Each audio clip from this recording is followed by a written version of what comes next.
குறித்து சொல்ல முடிய மாட்டேங்குது சார். காரணம் என்ன சார்? சொல்லக்கூடாது என்று ஒன்றுமில்லை.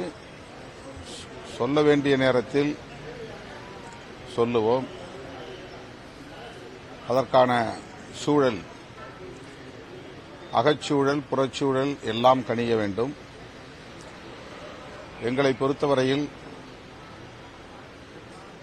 கட்சி நலன் என்பதையும் தாண்டி நாட்டு நலன், மக்கள் நலன் என்பதையும் கருத்தில் கொண்டு முடிவெடுப்போம். அப்படித்தான் கடந்த காலங்களிலும் முடிவெடுத்து வருகிறோம். எங்கள் கட்சியை மக்கள் முழுமையாக ஏற்கும் காலம் வரும். அதற்கான சூழல் கனியும் என்ற நம்பிக்கை உள்ளது. இத்தனை வருடங்கள் போராடி கூட அந்த காலகட்டங்கள் இன்னும் கனியலையா? சட்டமன்ற தேர்தலில் ஆட்சியில பங்கு அதிகாரத்தில் பங்குன்ற சூழ்நிலை வருமா? அப்படி இல்லைன்னா இன்னும் எத்தனை வருடங்கள் கடந்து போகும் சார்? ஆட்சியில் பங்கு அதிகாரம் எத்தனை வருடங்கள் தான் கடந்து போகும்? அதெல்லாம் நம்ம ஒரு கால கணிப்பை இப்போ கணக்கிட்டு சொல்ல முடியாது.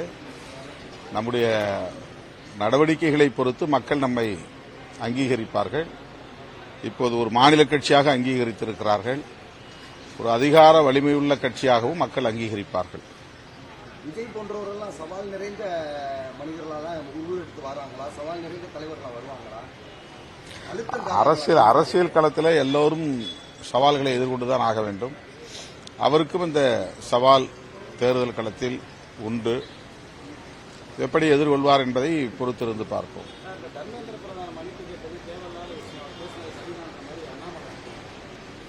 தர்மேந்திர பிரதான் மன்னிப்பே கோரவில்லை, வருத்தமும் தெரிவிக்கவில்லை.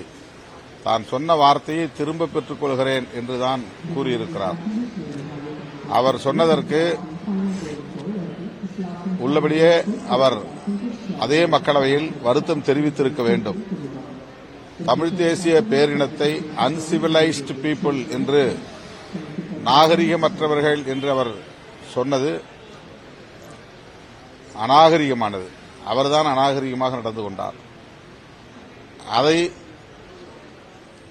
வரவேற்கக்கூடிய வகையிலே தமிழ்நாட்டில் உள்ள பிஜேபி தலைவர்கள் பேசுவது மேலும் அவர்களின் அநாகரிகத்தை உறுதிப்படுத்துகிறது.